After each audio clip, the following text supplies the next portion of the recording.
Behold the Viking underground.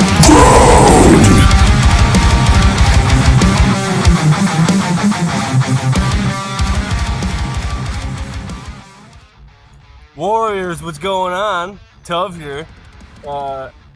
This is a crazy video I did not even have planned, but I was like, you know what, I have to record a video today anyway, so I might as well make it about what I was already planning on doing, which is getting riggedy baked and whittling.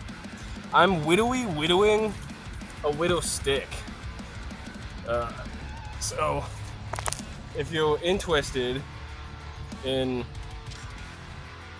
coming along on this journey with me, this is a very fairy tale thing I'm doing here. I don't know, I found this dope stick while I was on a walk the other day with Callie, and I was like, you know what, it's in good shape, it's not super dead, so I was like, I'm gonna whittle it into like a legit looking staff.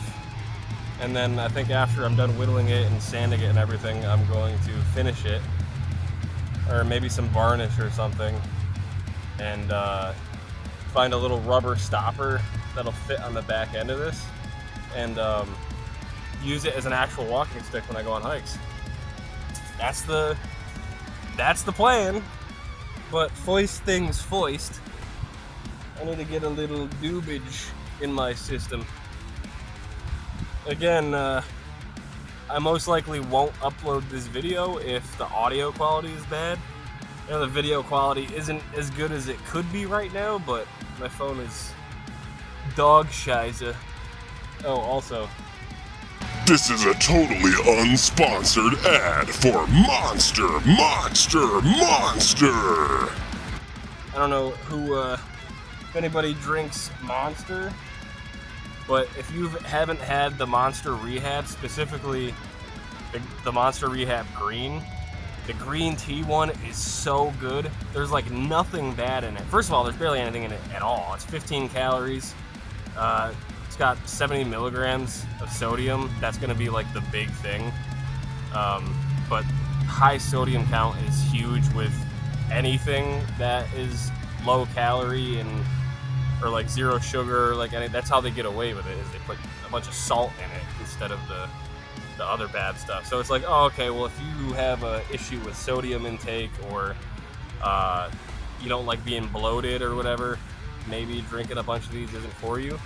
But it's also got like niacin, it's got the 3 different B vitamins, it's got pantothenic acid, which is just vitamin B5, I'm pretty sure. And it's got magnesium, which is a supplement that a lot of people should be taking. It's very good for you. Overall, like this is like a promotion for this. I'm not even trying to do that. I'm so stoked on this, mainly because I just love green tea, and I think Monster did like a really good job of making this drink. Like it's so good. It tastes just like green tea, but like a slight spin on it. Nice. Anyway, let's spork the dubage.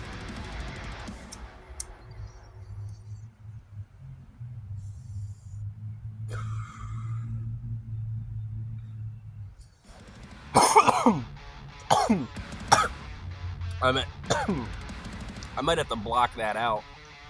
I don't know. I have to go over the YouTube policies again. Because I think if I wanted to be monetized, I would have to block it out. But if I'm not planning on being monetized, I don't think it matters. I could be wrong though. In the comments, let me know how you guys are doing, man. Because I'm gonna make this into just another hanging out video, because that's kind of like what it is. Like, I didn't have anything on the agenda for the day. But yeah, in the comments, let me know how you guys are doing. What's going on in your life? Any good news? Give me some good news from anybody. I could use some of that. Let me live vicariously through you.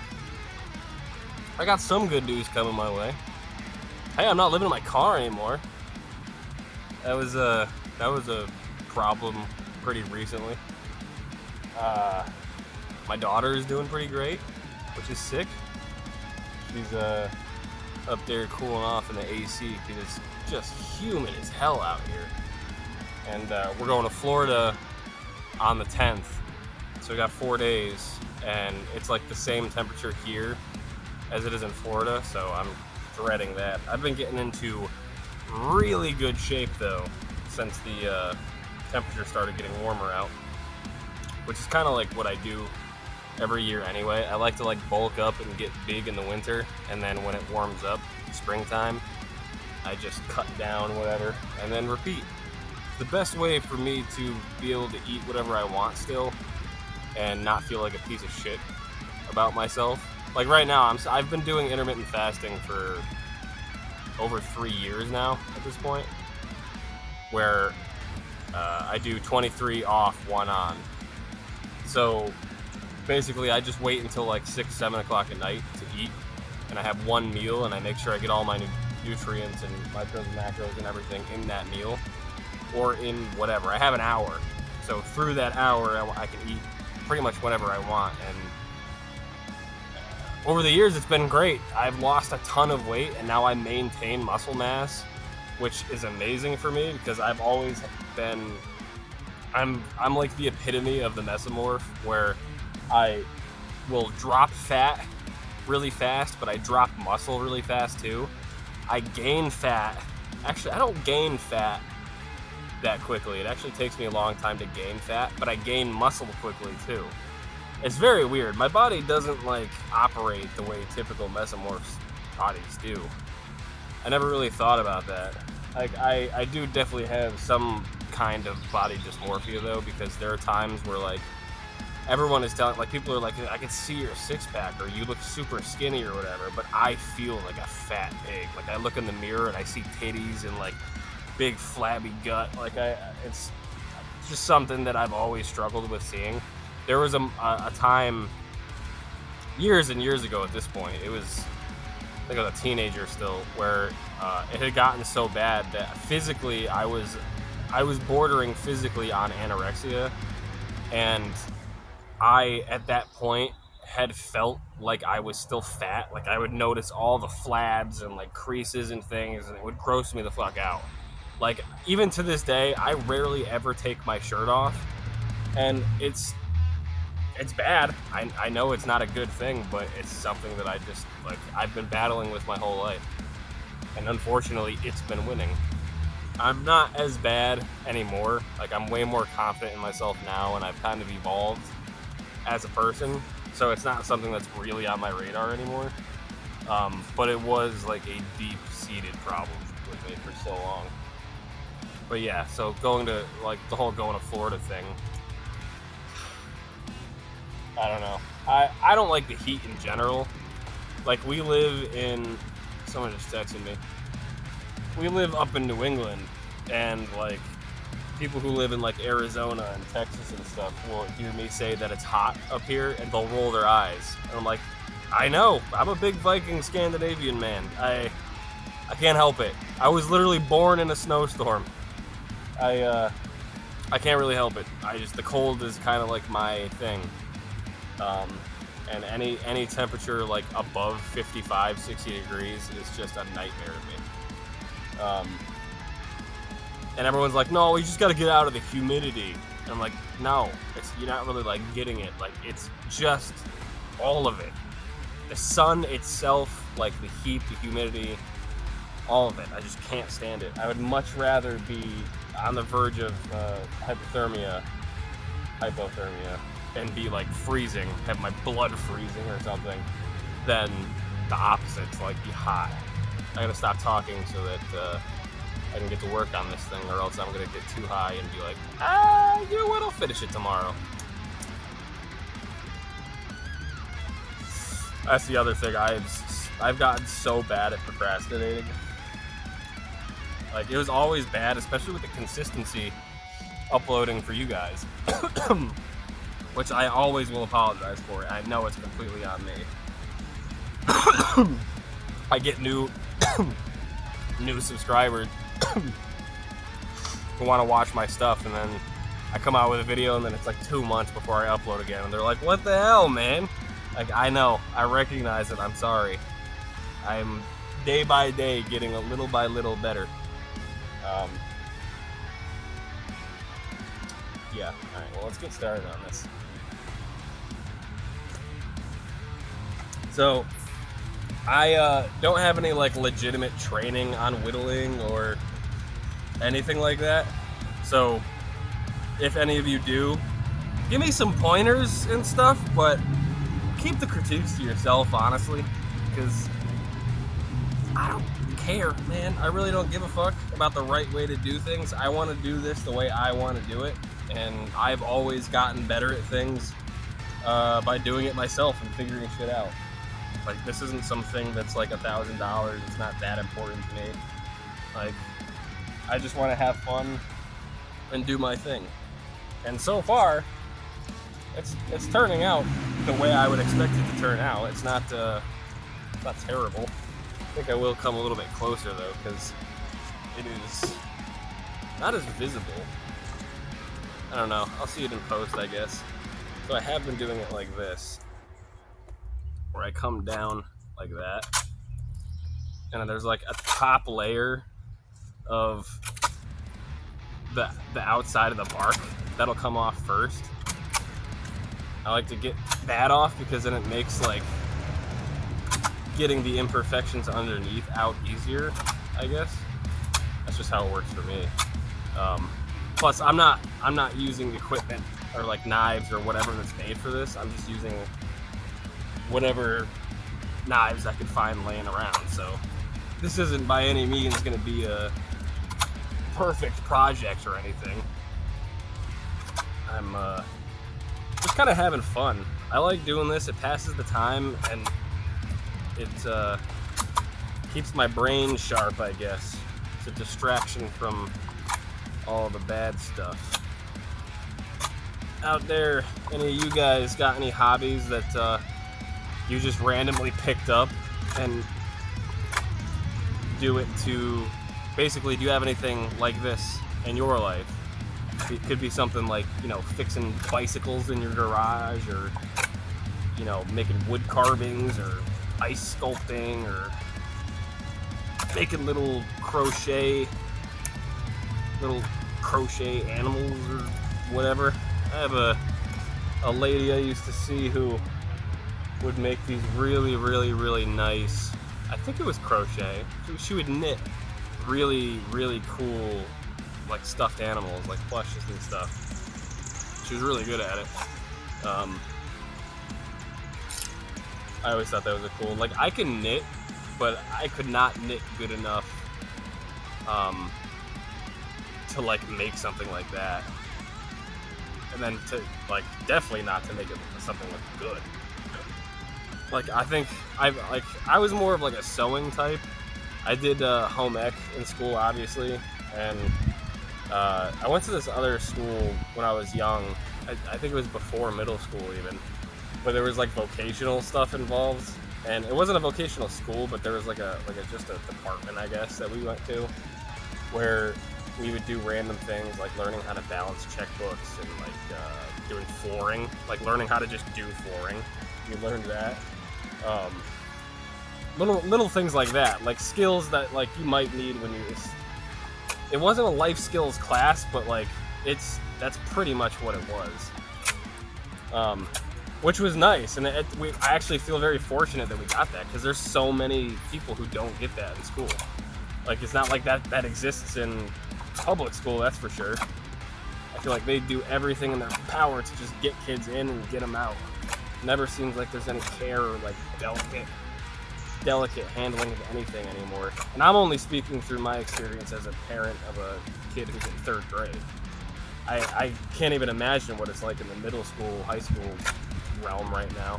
If any of you are in the education system or teach high schoolers or middle schoolers, how do you think the politics of school, or like the Board of Education or principals, like any people in power, how do you think it is by grade, like, how do you think the politics and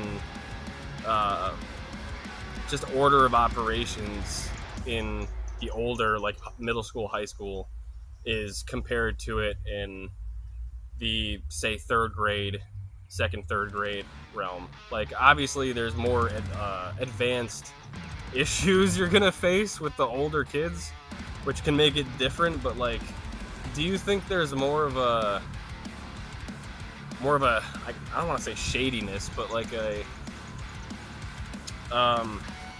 maybe people acting out of their own self-interest or things like that, like issues of that nature more in the older side of it?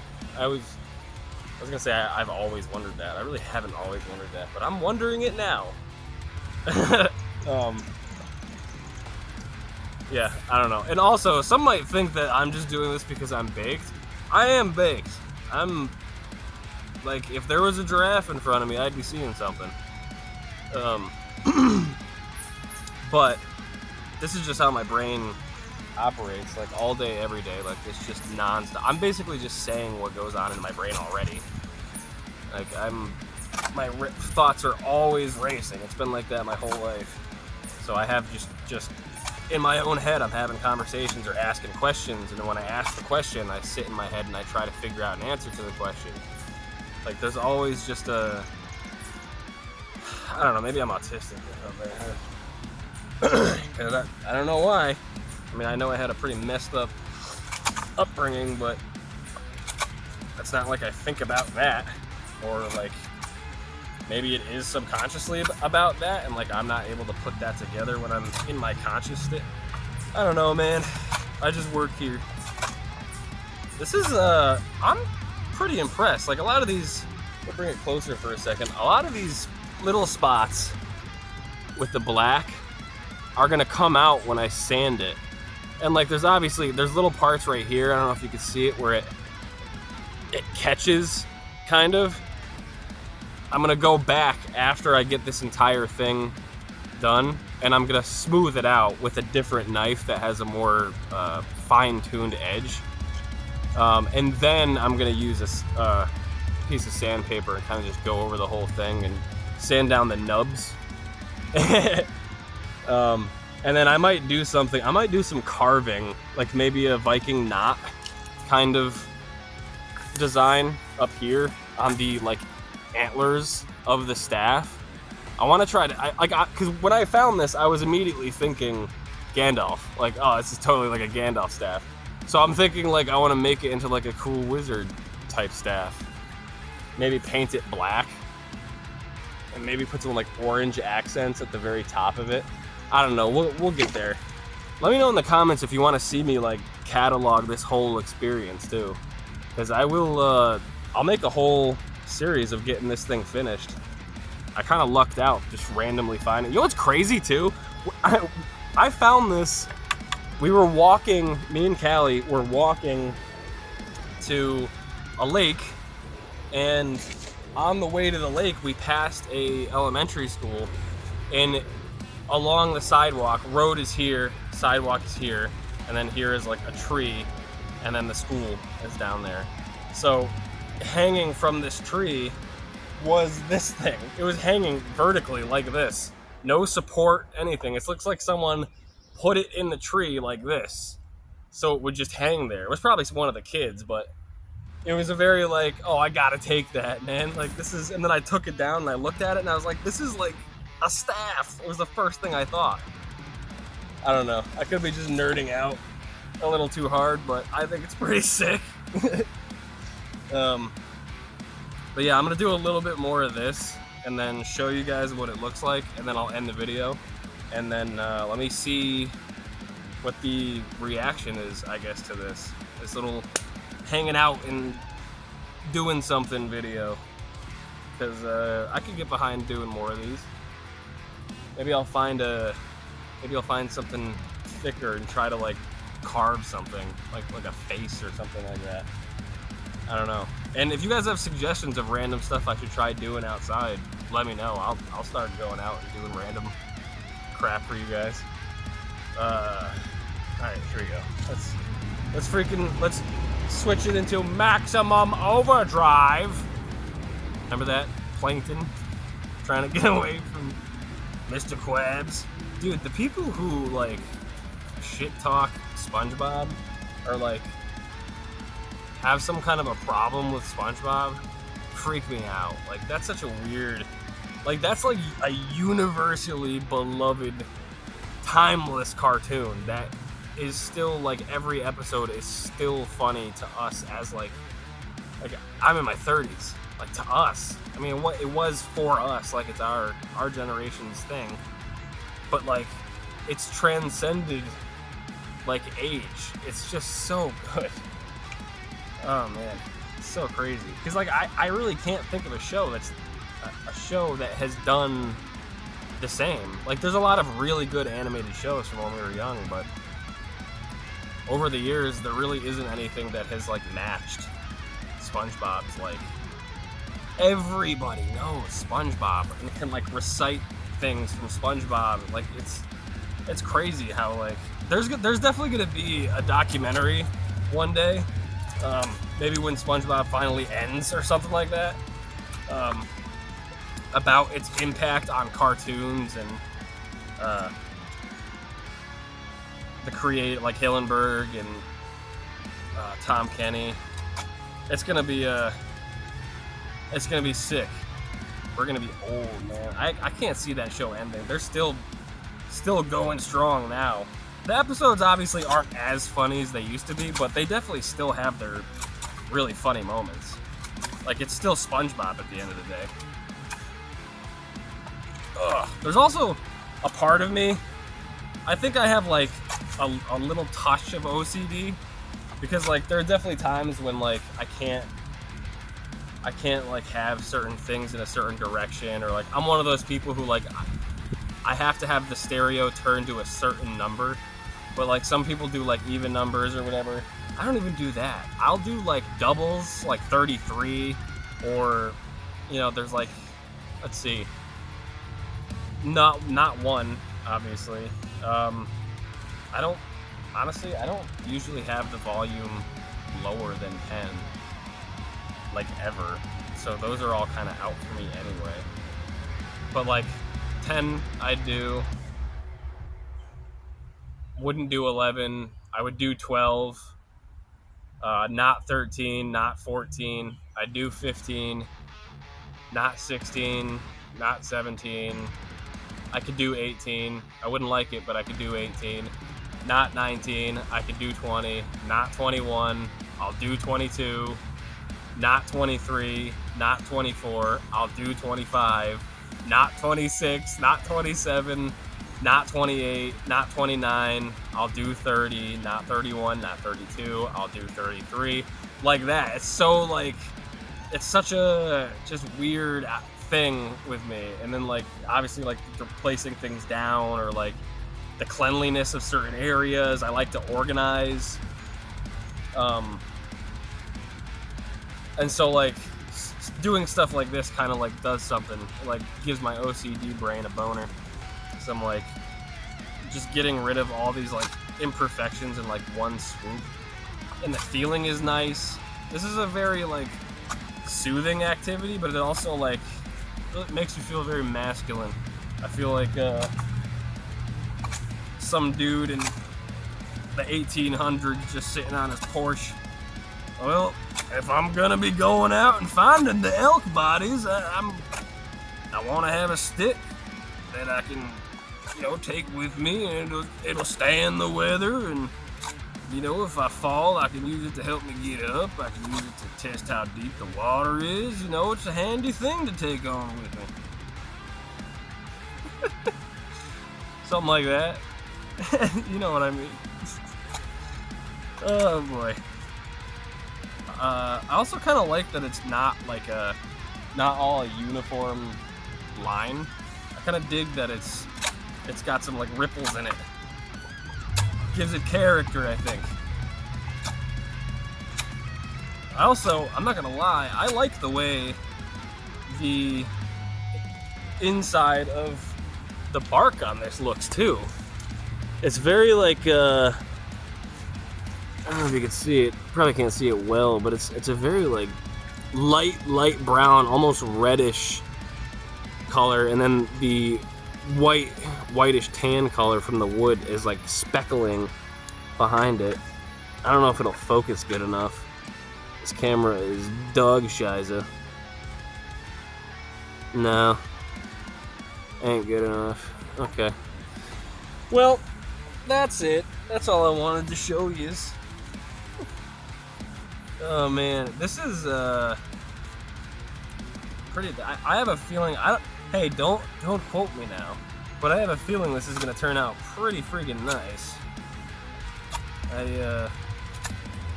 I've done some things in the past, like I've whittled some pretty sweet looking some pretty sweet looking spears, like where it has like a legit arrowhead on the tip and stuff. I personally am a sucker for long staff-like weapons because I'm tall. I'm 6'5", so having a weapon longer than me, I don't know. My brain always goes to combat and like survival. So for me, I feel like I would survive the longest if I had a longer weapon that I can keep people at range, but also use close up. Like, I don't know. That's just where my brain goes. I'm large, so I would like to have something large so I can create even more of a gap than just my own reach, basically, and have more chance to wind up and get power into strikes, but also precision in a thrusting aspect as well. Like that's why I like it would like glaives, particularly glaives or halberds, are some of my favorite just things in general. I like swords still, but actually, now that I mention it, so I had obviously my axe, which is a religious family heirloom. It's dedicated to Thor. It's one that I plan on passing down to Callie and having her pass it to her children, kind of thing. Very important to me, but it was hand forged and crafted, and I was going to do the same thing with a bastard sword. I wanted to get a very, very long, heavy sword, and then I was going to study swordsmanship with long swords specifically, like the Zweihander and just like a basic long sword or a broadsword, and take techniques from that style and fuse it with a single-handed sword style. And I want to build my strength and my body up good enough that I can use a single-handed sword style with a very large long sword.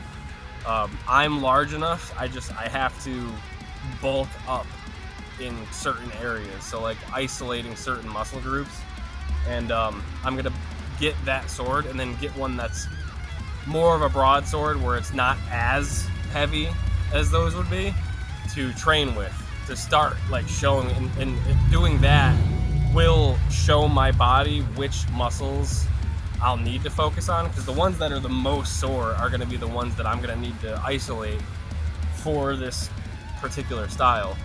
So that's something that's actually going to be in the works, and maybe I'll do a video on it or something. It's going to be a little while still, because that's hand forging a weapon like that is very expensive, and I don't even make money on YouTube, so my broke ass is not going to be doing that for quite a while. But it is something that I plan on doing. Like, I've been slowly chipping away at like things that I've wanted over the years.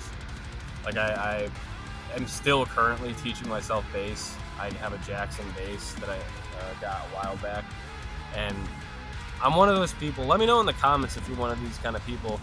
I don't know what it is. It's genetic, I think. Because me, my cousin Ben, my daughter, and my mother all have this thing where we can pick up anything pretty much and be good at it like extremely quickly, like within an hour a lot of the times.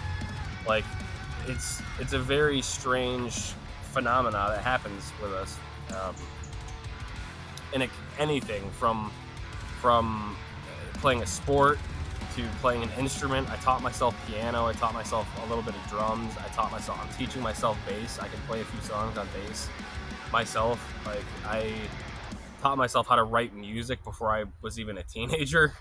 I've been singing, and I'm an advanced singer. I have multiple styles. My tonal range goes from a bassy baritone up to, like, I can hit Bee Gees level highs with my notes and everything in between. Plus, I do uncleans. I have, like, guttural growls, like, you know, Alex Terrible from Slaughter to Prevail, or I have highs, like, I don't know if you know Alexi Laiho from Children of Bodom. Those are what his highs are, what mine are based off of. Very melodic death metal highs. But I can also do hyperglottal compression, which is like thrash metal vocals, like James Hetfield was doing in the 80s. My comfort zone with, like, singing is like 90s grunge style, like Lane Staley or like Corey Taylor. And I think the Corey Taylor influence is noticeable in my singing, because, like, Slipknot has always been my favorite band since I was little. Like, I have the Volume 3 mask tattoo. I don't know if you can see it on but there's a scrunchie. Hello. You can see Manson right there too. But that's,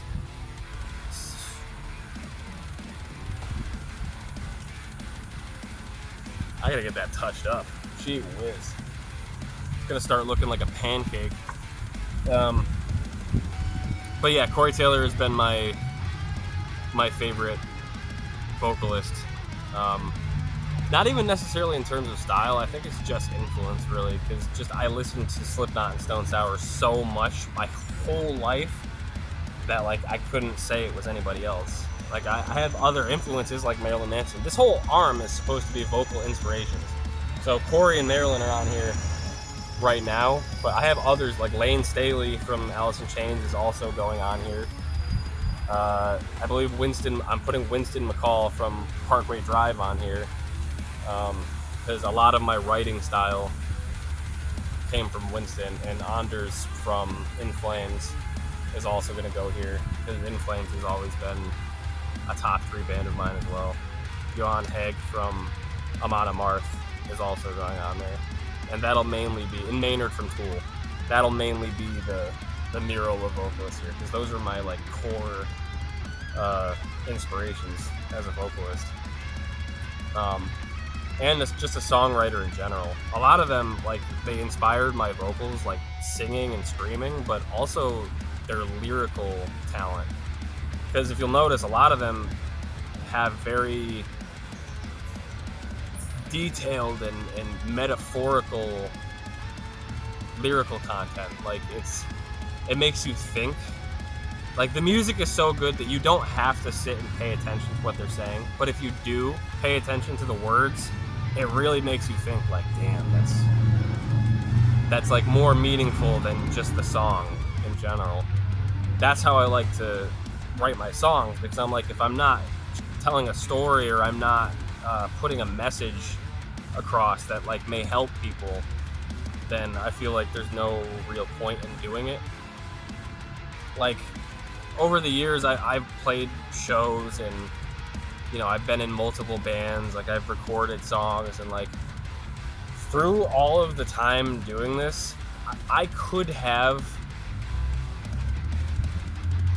there have been, let me just put it this way, there have been multiple opportunities where I could have done something that would have put me in a position to play with very big bands and be in that scene, to basically make a career out of music, is what I'm trying to say. I've been in a position where I could take an opportunity that was presented to me, but I chose not to, because... Oi! Shut up, you! My doggo. He's getting rowdy up there. But, like, not taking the opportunities, or not even seeking the people out, because, like, it just doesn't align with the way I really feel about music. Like, I would never want to be put in the same category as an artist who is only being an artist for the money, or for the recognition of like all these people, like, oh yeah, everybody knows me. Like, that's honestly, it's the opposite. If I could get my music across and like have it touch so many people, but none of them know me, I would do that. Like, as long as I could see like stream numbers, like, yes, those are all the people who are hearing this and like able to connect with the message and like feel what I'm feeling. Maybe that's what it is. Maybe I just have a desperate need to connect with people. Well, either way, that's why I wouldn't take those opportunities, because it's one of those things where, like, if I get famous or I make money off of music or anything like that, it's something that's just going to happen, because I'm not going to actively seek out that fame. Like, I'm going to seek getting my music and message out to people, but I'm not gonna, I don't know, I just don't want to go out of my way or go through channels that like other people who are, in my opinion, abusing the system, or just going with the flow of things, or handing over creative power, or like anything like that to get the end result. Like, I just can't do it. Anyway, that was another example of me getting sidetracked that had absolutely nothing to do with anything. But thanks for hanging out with me here. We're just hanging out. Just hanging out. Just hanging out. We are just hanging out. That hairline, huh? We're just hanging out. I take a swig of the old Monster Rehab because we're just hanging out. You know what else I'll do? Just because we're hanging out, take another puff.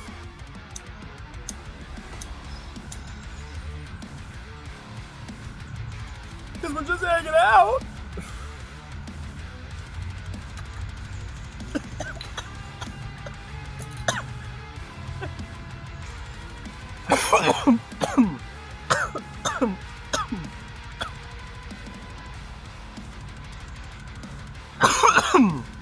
Oh yeah. Heck yeah, dude. Alright. I'm going to get these last few pieces scraped off of here.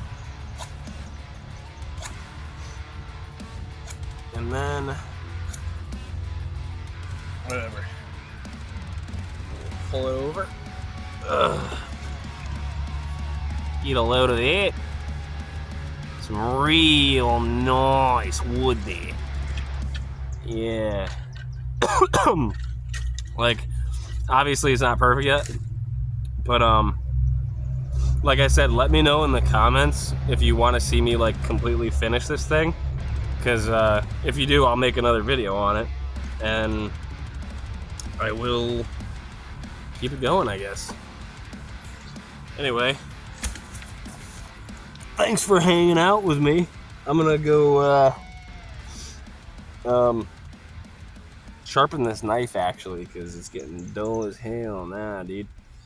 Yeah, I'll see you guys in the next one. Thanks for watching.